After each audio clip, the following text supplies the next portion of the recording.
بسم اللہ الرحمن الرحیم۔ سامعین و ناظرین، کچھ دن پہلے ایک دو دن پہلے ایک دھماکہ ہوا باجوڑ میں اور تقریباً 60 افراد وہاں پر شہید ہوئے۔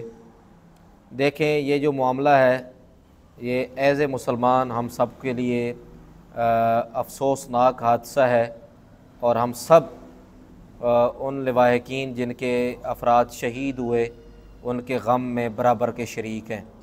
مجھے اس سے کوئی غرض نہیں ہے کہ وہ مسلک کون سا ہے، وہ جماعت کون سی ہے۔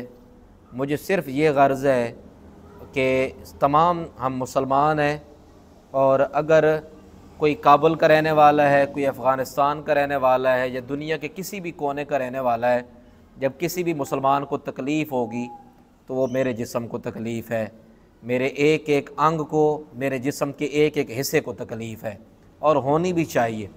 تو ہم سب باجوڑ کے اس حادثے میں ان لواحقین کے ساتھ افسوس میں برابر کے شریک ہیں، اور ہم دعا کرتے ہیں اللہ تعالیٰ ان شہداء کے درجات بلند فرمائے، کہ بھلے کسی بھی جماعت سے تعلق ہو۔ یاد رہے کہ اس موقع پر کم از کم غم کے موقع پر تو تمام سیاسی مذہبی جماعتوں کو ایک ہو جانا چاہیے۔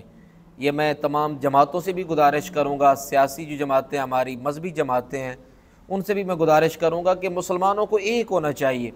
اور یاد رہے، جب بھی کافر مارتا ہے نا مسلمانوں کو، تو وہ دیوبند، اہل حدیث، اہل سنت، شیعہ سمجھ کر نہیں مارتا۔ میں اپنے اکثر سٹوڈنٹس کو یہ بتاتا ہوں کہ جب بھی کافر مارتا ہے کسی بھی جگہ پر تو وہ یہ سمجھ کے مارتا ہے کہ یہ مسلمان ہے۔ تو ہمیشہ، اور یہ جو ہمارے اندر ایک فرقہ واریت کی جو ہوا چلی، یہ بھی ایک سازش اور ایک پلان کے تحت یہ کیا گیا، اور انہوں نے ہمیں ایک فرقہ بازی میں ڈالا، آپس میں نفرتیں ہمارے ڈال کے انہوں نے ہمیں علیحدہ علیحدہ جماعتوں میں تقسیم کیا، اور آج ہمیں اسی طرح مارا جا رہا ہے۔ اس موقع پر ہمیں ایک ہونا چاہیے، اور ہمیں چاہیے کہ ہم سب اس موقع پر جب ایک ہوں گے تو پھر کسی بھی غیر مسلم کو، کافر کو جرأت نہیں ہوگی کہ وہ مسلمانوں کو نقصان پہنچا سکیں۔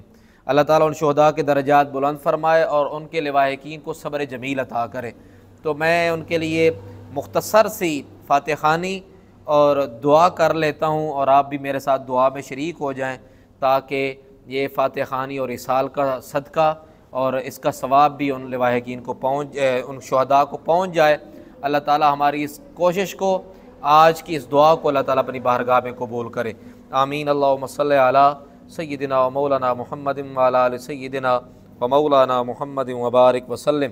الحمدللہ رب العالمین الرحمن الرحیم مالک یوم الدین، ایاک نعبد و ایاک نستعین، اہدنا الصراط المستقیم صراط الذین انعمت علیہم غیر المغضوب علیہم ولا الضالین۔ قل هو اللہ احد اللہ الصمد لم یلد ولم یولد ولم یکن لہ کفوا احد۔ قل هو اللہ احد اللہ الصمد لم یلد ولم یولد ولم یکن لہ کفوا احد۔ بسم اللہ الرحمن الرحیم۔ قل هو اللہ احد اللہ الصمد لم یلد ولم یولد ولم یکن لہ کفوا احد۔ یا اللہ، یا رحمان، یا رحیم، یہ جتنی کلام شریف میں نے پڑھی ہے اور جن احباب نے میرے ساتھ مل کے یہ کلام شریف پڑھی، اس کا ثواب تیری بارگاہ میں پیش کرتے ہیں، قبول فرما۔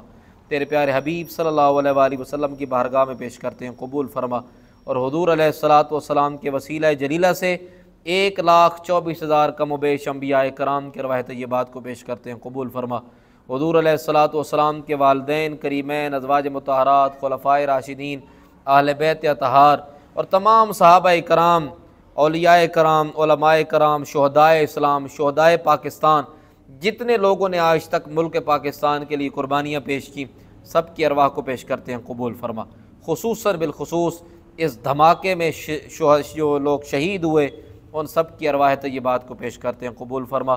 ان کے درجات بلند فرما، اور ان کے لواحقین کو یا اللہ صبر جمیل عطا فرما۔ آئندہ ہمیں ایسے حادثات سے یا اللہ محفوظ فرما، ملک پاکستان کی حفاظت فرما، یا اللہ دین اسلام کی حفاظت فرما، اور جتنے لوگ دین اسلام کے ساتھ مخلص ہیں، ملک پاکستان کے ساتھ مخلص ہیں، یا اللہ تو ان کی حفاظت فرما اور ان کی غیب سے مدد فرما۔ کریم آقا صلی اللہ علیہ وآلہ وسلم کی غلامی نصیب فرما۔ تمام مسلمانوں کو ایک پلیٹ فارم پہ جمع ہونے کی توفیق عطا فرما، علم نافع، رزق واسع اور ہر بیماری سے نجات عطا فرما۔ وصلی اللہ تعالی علی حبیب خیر خلقہ محمد وعلی آلہ وصحبہ اجمعین۔